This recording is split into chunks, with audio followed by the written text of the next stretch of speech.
Princess Zara stood on the crystal balcony of her palace, looking out at the three purple suns that warmed her homeworld of Kelthar. She ruled over millions of beings across 3 star systems. Her empire stretched from the ice mines of Gorath to the floating cities of Nexus Prime. At 28 years old, she commanded respect from warriors twice her age and fear from enemies across the galaxy.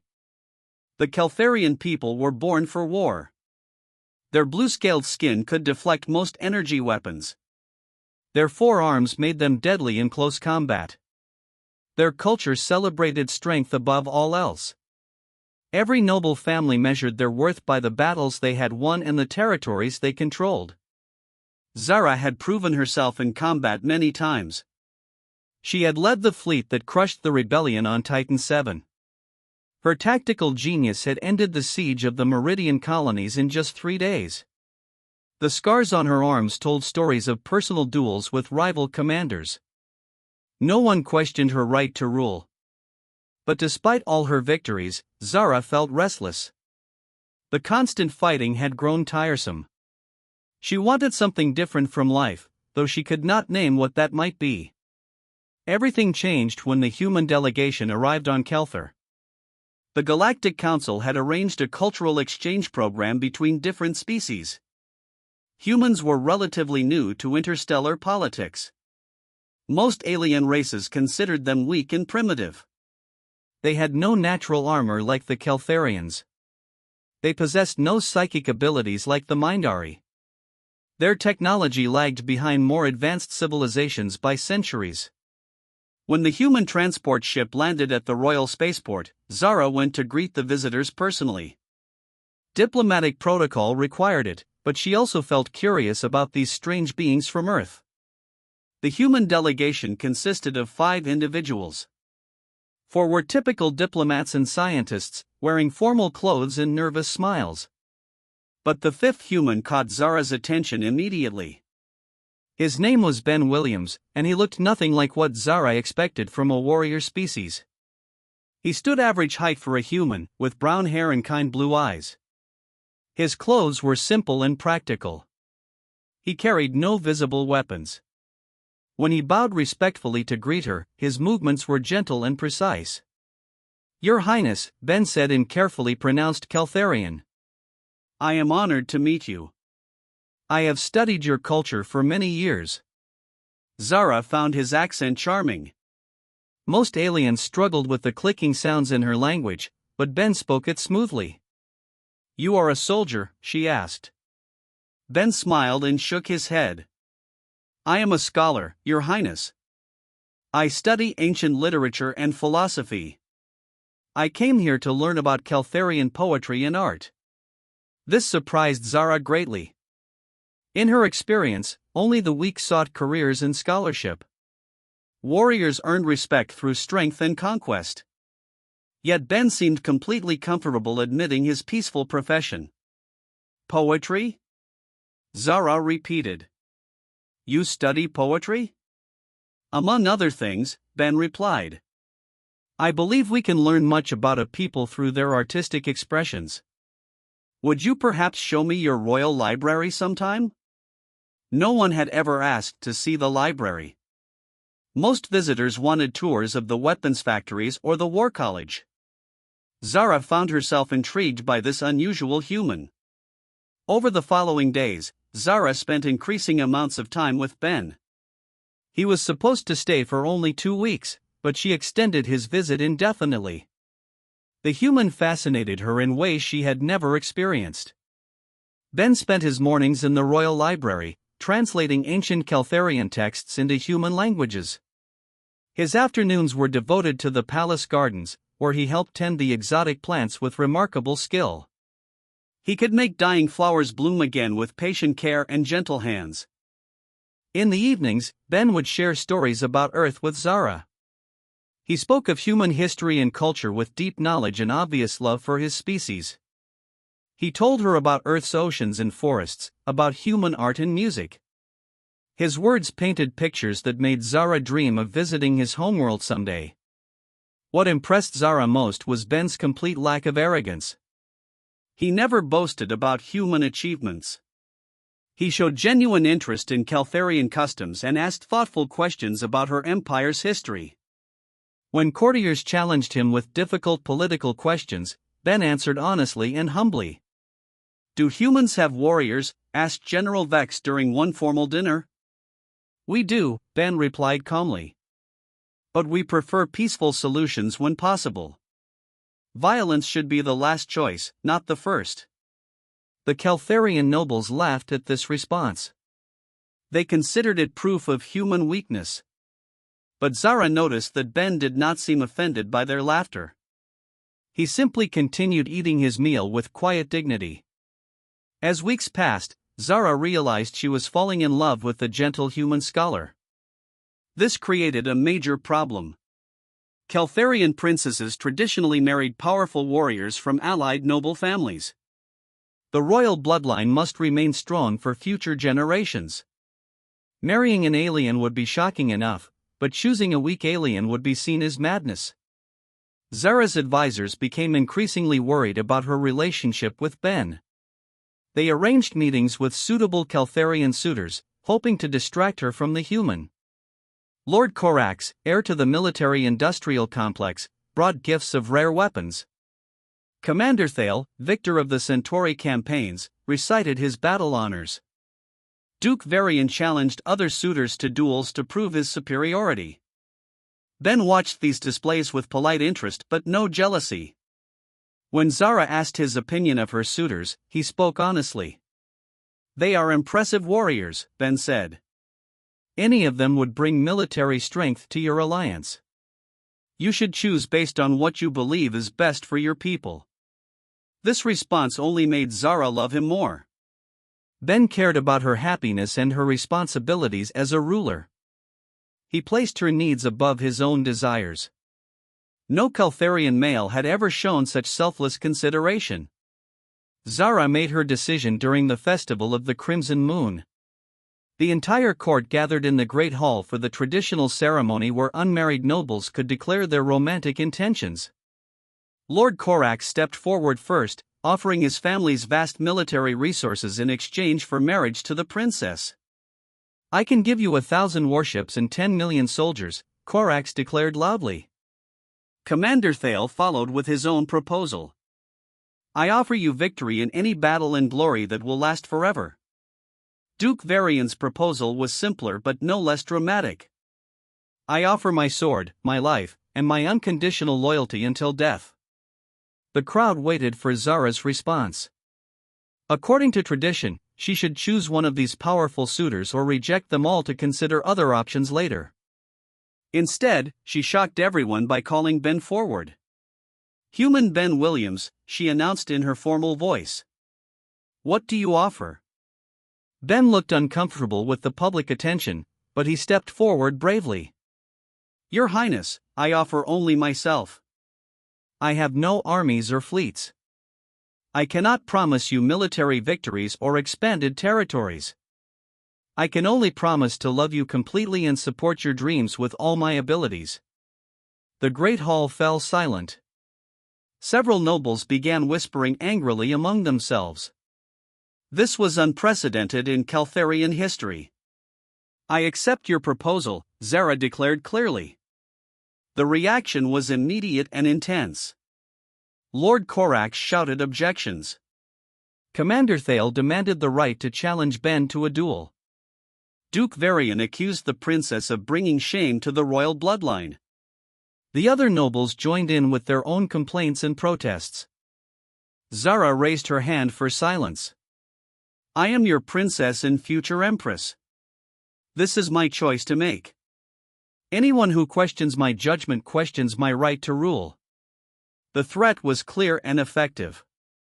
Challenging the princess's authority would be treason. The nobles fell silent, though their disapproval remained obvious. Over the following months, Ben and Zara planned their wedding. The ceremony would be the largest celebration in recent Caltharian history. Representatives from dozens of alien species requested invitations. The marriage between a warrior princess and a peaceful scholar captured imaginations across the galaxy. Ben approached the wedding preparations with his typical humble attitude. He insisted on a simple human ceremony in addition to the elaborate Caltharian rituals. He learned traditional dances and customs to honor Zara's culture. When the royal weaponsmiths offered to create a magnificent sword for the groom, Ben politely declined. "I have my grandfather's blade," he explained. "It has been in my family for many generations. I would be honored to wear it during the ceremony." The weaponsmiths were disappointed. Ben's sword was obviously ancient and simple by Caltharian standards. The metal was basic earth steel. The design lacked any technological enhancements. The grip showed wear from decades of use. To Caltharian eyes, it looked like a relic from a primitive civilization. But Zara noticed how carefully Ben maintained the weapon. He cleaned and oiled it regularly, though he never drew the blade in public. She assumed it held sentimental value rather than practical purpose. The wedding day arrived with perfect weather. The three sons of Kelthar shone brightly in a clear purple sky.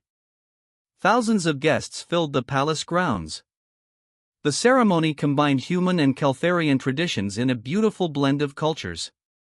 Ben wore formal human clothes with Caltharian ceremonial armor over the top. His grandfather's sword hung at his side. Zara wore the traditional crystal crown of her ancestors and a wedding dress that sparkled like captured starlight. The vows were exchanged in both languages. Ben promised to protect and cherish Zara for as long as he lived. Zara promised to stand beside him through any challenges they might face together. When they kissed to seal their marriage, the crowd cheered despite their earlier doubts. The celebration continued for 3 days. There was music, dancing, and feasting.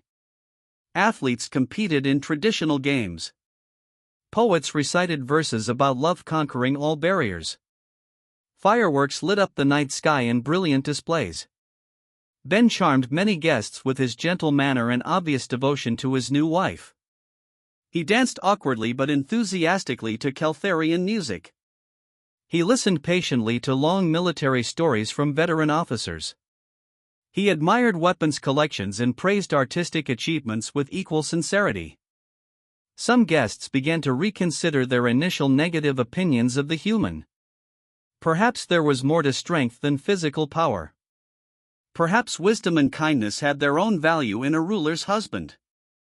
But others remained convinced that Princess Zara had made a terrible mistake. They whispered that the first real crisis would expose Ben's weakness and bring shame to the royal family. After the wedding, life settled into a peaceful routine. Ben established his study in the palace library, where he continued his research into Caltharian literature.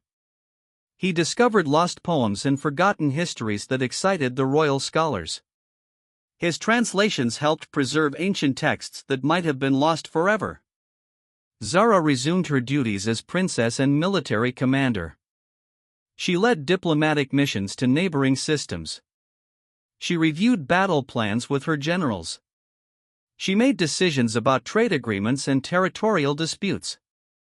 In their private time together, Ben and Zara were perfectly happy.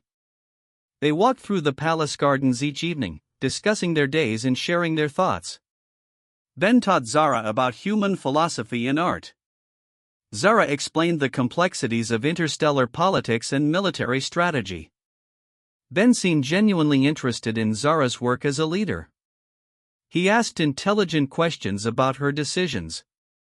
He offered suggestions that were sometimes surprisingly insightful. But he never tried to interfere with her authority or question her judgment in public. The royal court gradually accepted Ben's presence, though many still considered him an oddity. He attended state dinners and formal ceremonies without complaint. He learned the complex etiquette of Caltharian nobility. He was always polite to everyone, regardless of their rank or attitude toward him. 3 months passed in this pleasant manner. Ben and Zara grew closer every day. They seemed like the perfect example of love transcending cultural differences. Then everything changed. The attack came without warning during the Festival of Twin Moons. The annual celebration honored Kelthar's 2 smaller satellites and traditionally marked a time of peace and reflection. Most of the royal guard had been given leave to enjoy the festivities in the capital cities. The Vorthak chose their moment perfectly. The Vorthak were an ancient enemy of the Caltharian Empire. They resembled giant insects with 6 arms, razor-sharp claws, and thick chitinous armor. Their species had evolved for war and conquest. They knew only violence and domination. For decades, the Vorthak had tested Caltharian defenses with small raids and probe attacks. Each time, they had been driven back by superior firepower and tactical skill. But they never gave up completely. They watched and waited for the perfect opportunity to strike a devastating blow. The Festival of Twin Moons provided that opportunity. Vorthak bioships appeared suddenly at the edge of the Kelthar system. Their organic vessels could mask their energy signatures, making detection nearly impossible until they were already inside the planetary defense grid. By the time the automated warning systems activated, enemy landing craft were already entering the atmosphere. The first attacks targeted communication centers and military installations. The Vorthak moved with coordinated precision, suggesting months of careful planning. Within minutes, most of the planetary defense network was offline. Palace alarms began wailing as reports flooded in from across the planet. Vorthak ground forces were advancing on multiple fronts. The skeleton crew of guards remaining at the palace prepared for siege conditions. But the Vorthak had a different plan. While their main forces engaged Caltharian military units across the planet, a small elite team infiltrated the palace itself. These were not ordinary Vorthak soldiers. They were assassins, bred and trained specifically for stealth operations against high-value targets. Their mission was simple: capture or eliminate Princess Zara and cripple the Empire's leadership structure. Ben and Zara were in their private quarters when the palace came under attack. They had been reading together by the fireplace, enjoying a quiet evening after the day's festivities. The sudden blare of emergency alarms shattered their peaceful moment. Zara immediately understood the situation. Her military training took over as she moved toward her weapon cabinet. "Stay behind me," she ordered Ben. "We need to reach the secure chambers." But Ben was already moving with purpose. His casual demeanor had vanished completely. For the first time since their wedding, he reached for the simple sword at his side. "Ben," Zara called. "What are you doing?" He turned to face her, and she saw something in his eyes that she had never seen before. The gentle scholar was gone. In his place stood someone entirely different. "Getting you to safety," Ben replied in a voice that was calm but carried an edge like sharpened steel. The palace doors exploded inward with tremendous force. Through the smoke and debris came the Vorthak assassination squad. 6 elite warriors, each armed with bio-enhanced claws and natural armor that could deflect most energy weapons. They moved with deadly grace, their multiple arms working in coordination. Their compound eyes tracked every movement in the room. Their mandibles clicked with anticipation of the kill. Zara raised her plasma pistol, but Ben stepped smoothly in front of her. His grandfather's sword came free of its sheath with a soft whisper of metal on leather. The transformation was complete and terrifying. The gentle human scholar was gone. In his place stood something that made even the Vorthak hesitate for a crucial moment. Ben held his simple earth blade as if it were an extension of his own body. His stance was perfect, balanced, ready for movement in any direction. His breathing was deep and controlled. His eyes tracked each enemy with predatory focus. For the first time since she had known him, Princess Zara saw her husband as he truly was. And she realized that she had never really known him at all. The first Vorthak assassin moved like lightning. Its 6 arms worked in perfect coordination as razor-sharp claws sliced through the air toward Ben's throat. The creature had killed dozens of high-ranking officials across the galaxy using these same deadly techniques. Ben moved faster. His body shifted with fluid grace that seemed to defy physics. The Vorthak's claws passed harmlessly through empty space where Ben had been standing a fraction of a second earlier. At the same time, Ben's sword traced a silver arc through the air. The blade found the tiny gap between chitinous armor plates at the creature's neck. Earth steel sliced through nerve clusters with surgical precision. The Vorthak dropped to the floor, paralyzed but still alive. Princess Zara stared in shock. The entire exchange had lasted less than 2 seconds. She had never seen anyone move that fast, not even her finest warriors. The remaining 5 Vorthak assassins paused for a moment, reassessing their target. They had expected to face a soft human scholar.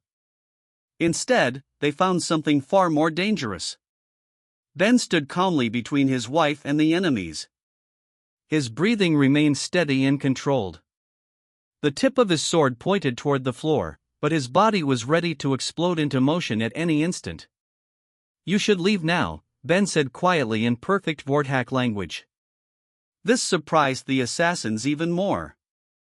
Humans were not supposed to know their ancient tongue. Only the most dedicated scholars learned the clicking, hissing sounds of Vorthak speech. The lead assassin chittered angrily and signaled the others to attack together.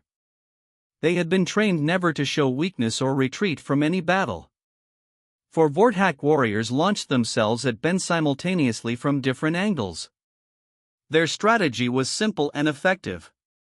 Even the greatest fighter could not defend against multiple attackers coming from all directions at once. Ben proved them wrong.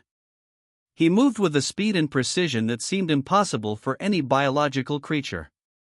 His sword became a blur of silver light as it deflected claws, redirected attacks, and found weak points in chitinous armor.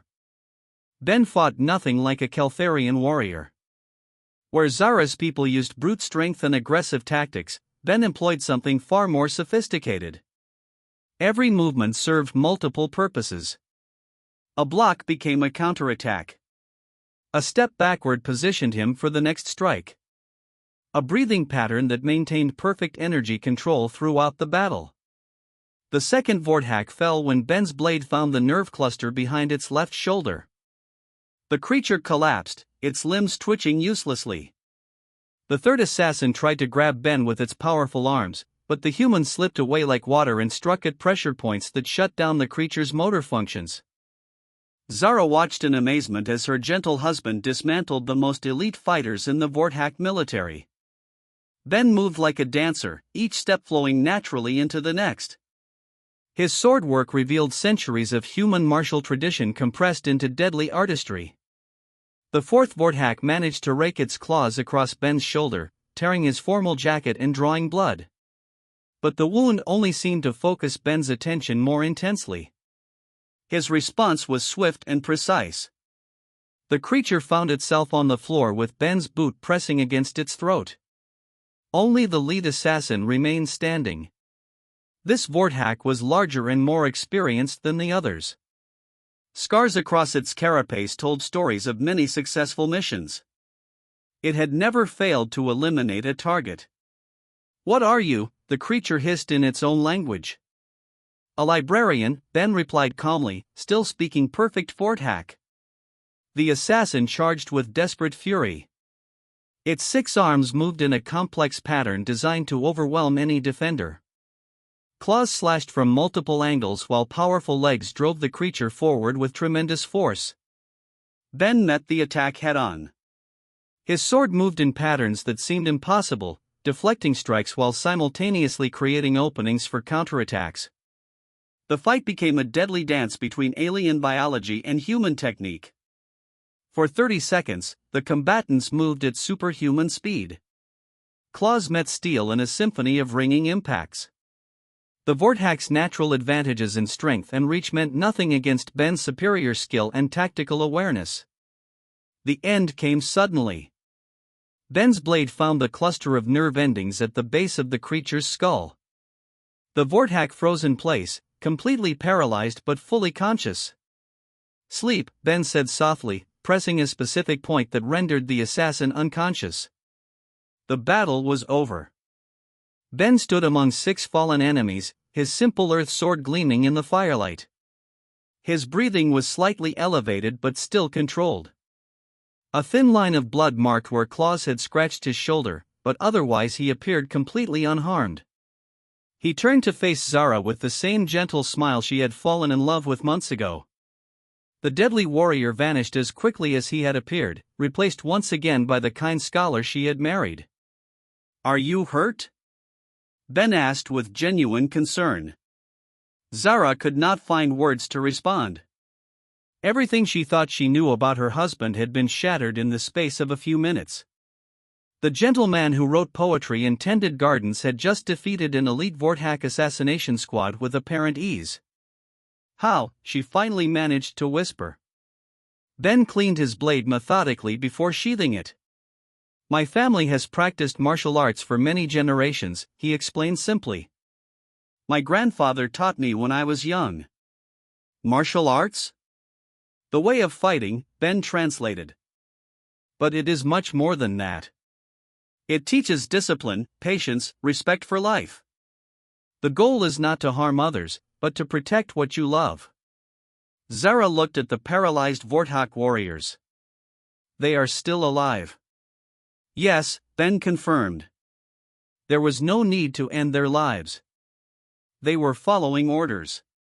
When they wake up, they will remember this defeat and perhaps choose a different path." This concept amazed Zara.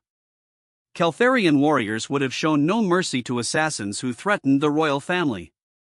Yet Ben had defeated them without permanent harm.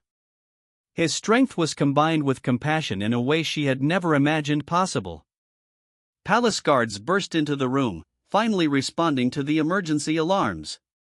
They stopped in shock when they saw the scene. 6 elite Vorthak assassins lay helplessly on the floor around the human scholar and their princess. "Secure these prisoners," Zara ordered, finding her voice again. "Treat them carefully. They are to receive proper medical attention." The guards moved efficiently to restrain the paralyzed enemies. Captain Vax, the senior officer present, approached Ben with obvious confusion. "Sir," he said carefully, "how did you accomplish this?" Ben seemed embarrassed by the attention. "They were injured in the explosion when the doors were destroyed. I simply helped Princess Zara secure them until you arrived." Captain Bex looked skeptical, but he was not about to contradict the princess's husband in front of witnesses. "Of course, sir." "Very resourceful of you both." Over the following hours, reports came in from across the planet. The Vorthak invasion had been repelled by Keltharian military forces, but not without significant casualties. The enemy's surprise attack had caused considerable damage before reinforcements could respond. The most shocking news concerned the palace infiltration. Somehow, 6 elite Vorthak assassins had penetrated the most secure building on the planet and reached the royal quarters undetected. Their capture alive was considered a miracle that would provide valuable intelligence about enemy tactics. Word of the incident spread rapidly through the palace staff. Servants whispered about the human who had somehow single-handedly protected the princess from certain death. The official story credited teamwork between Ben and Zara, but rumors suggested something far more extraordinary had occurred. General Korv, Zara's military advisor, requested a private meeting the next morning. He entered her office with obvious concern written across his blue-scaled features. "Your Highness," he began carefully, "I have reviewed the reports from last night. 6 Vorthak elite assassins were found paralyzed in your quarters. Our medical team confirms they were struck at specific nerve points that required precise anatomical knowledge." "Your point, General?" Zara asked. "Such techniques are not taught in any Keltharian military academy," Korv continued. "The precision required would take decades to master. Yet somehow these enemies were defeated without permanent injury to any of them." Zara remained silent, allowing the general to continue. "I must ask directly, Your Highness. What really happened in your quarters last night?" Zara considered her response carefully. The truth would shock the general and likely spread throughout the military hierarchy within hours. But lies would eventually be discovered, and the consequences could be even more serious. "My husband protected me," she said simply. General Corv frowned. Your Highness, with respect, Ben Williams is a scholar. He has no military training that we know of. How could he possibly defeat 6 elite Vorthack assassins? Perhaps, Zara replied slowly, we do not know as much about humans as we thought. The general's expression grew deeply troubled. Are you suggesting that humans deliberately concealed their military capabilities during the cultural exchange program? I am suggesting that human culture is more complex than we assumed, Zara clarified. Ben never lied about being a scholar. But apparently, human scholars learn more than just books and poetry. This explanation did not satisfy General Corv, but he was not prepared to openly question the princess's account. He left the meeting with more questions than answers, but also with a growing respect for the quiet human who had married into the royal family. News of the incident eventually reached the Galactic Council headquarters on the neutral world of Harmony Station. The report that a single human had defeated multiple Vorthack assassins caused significant interest among military analysts from various species. Ambassador Theta of the Mindari Telepathic Collective requested additional information. The energy-based Stellari wanted to study human combat techniques. Even the proud Draconian Imperium expressed curiosity about human martial arts. The human embassy on Harmony Station found itself flooded with requests for cultural exchanges focused on physical disciplines. Species that had previously ignored humanity as primitive and weak suddenly wanted to learn about Earth's warrior traditions. Back on Kelthar, Ben attempted to return to his normal routine of research and gardening. But his life had fundamentally changed. Palace guards now treated him with obvious respect rather than polite indifference. Servants bowed more deeply when he passed. Noble visitors asked careful questions about human combat training. Ben handled the attention with his characteristic humility. He continued to spend his mornings in the library and his afternoons tending plants. When asked directly about his fighting abilities, he would redirect conversations toward topics like literature or philosophy. But Zara noticed subtle changes in her husband's behavior. He moved with more awareness of his surroundings. His eyes tracked potential threats automatically. He positioned himself strategically in any room, always maintaining clear paths to exits and protecting Zara's position instinctively. These were not conscious actions but ingrained habits that revealed years of intensive training. Ben might be a scholar by choice, but he was clearly a warrior by inheritance and education. Princess Zara found herself studying human culture with new interest. She accessed Earth's historical databases through the Galactic Information Network. What she discovered amazed and sometimes frightened her. Humans had been fighting wars for their entire recorded history. Not just conflicts over territory or resources, but sophisticated military campaigns involving complex strategies and advanced techniques. Their weapons technology might lag behind other species, but their tactical knowledge was vast and varied. More disturbing was the evidence of human psychological warfare capabilities. They had developed intricate methods of deception, misdirection, and intelligence gathering. They could appear weak while secretly planning devastating attacks. They could convince enemies to underestimate them while preparing perfect counters to any assault. Ben's gentle demeanor was not an act, Zara realized. It was a choice. He genuinely preferred peace and scholarship to violence and conquest. But underneath his kindness lay capabilities that could match or exceed any warrior in the galaxy. The revelation changed how Zara viewed not just her husband, but humanity as a whole. If Ben represented typical human potential, then Earth's species was far more dangerous than anyone had imagined. They had entered galactic civilization not as weak newcomers seeking protection, but as apex predators choosing to play a careful, patient game. 3 weeks after the assassination attempt, Captain Vex submitted his final report on the incident. He had interviewed every witness and reviewed all available evidence. His conclusions were carefully worded but deeply unsettling to Keltharian military leadership. The human Ben Williams demonstrated combat capabilities that exceed our current understanding of his species, the report stated. His techniques appear to combine physical skill, tactical awareness, and anatomical knowledge in ways that suggest extensive specialized training from an early age. More concerning is the implication that such abilities may be common among humans rather than exceptional. If this is true, then our strategic assessments of Earth's military potential require immediate revision. The report was classified at the highest levels, but its conclusions spread through unofficial channels. Other alien governments began conducting their own evaluations of human capabilities. Military academies across the galaxy started requesting human instructors and training materials. Ben seemed oblivious to the cosmic shift his actions had triggered.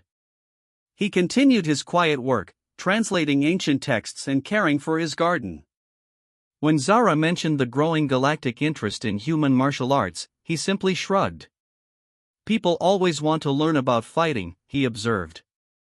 "It is better if they learn from teachers who emphasize restraint and wisdom along with technique." "But you are changing how the entire galaxy views humanity," Zara pointed out. Ben considered this for a moment while watering a particularly delicate flowering vine. "Maybe that is not entirely bad," he said eventually. "Respect based on strength lasts longer than respect based on pity." Zara understood the deeper meaning behind his words. Humans had deliberately chosen to appear harmless when they first joined galactic civilization. They allowed other species to see them as weak and primitive. But now they were slowly revealing their true capabilities to a galaxy that was finally ready to treat them as equals. The strategy was brilliant and terrifying in its implications. How many other human abilities remained hidden? What other surprises might Earth reveal when the time was right? That night, as Ben and Zara walked through the palace gardens under the light of Kelther's 3 moons, she asked him directly, "How many humans can fight like you?" Ben smiled and squeezed her hand gently. "All of us," he replied simply. "In our own ways." The answer sent chills down Zara's spine, but also filled her with pride. She had not married beneath her station as her advisors had feared. She had somehow convinced one of the galaxy's most quietly dangerous beings to choose love over conquest. As they paused beside a fountain filled with glowing fish, Zara realized that her gentle scholar husband was the perfect symbol of humanity itself. Kind and peaceful on the surface, but concealing depths of strength that few could imagine. The galaxy was only beginning to understand what humans were truly capable of accomplishing. And Ben Williams, librarian and warrior, continued tending his garden as if nothing had changed at all.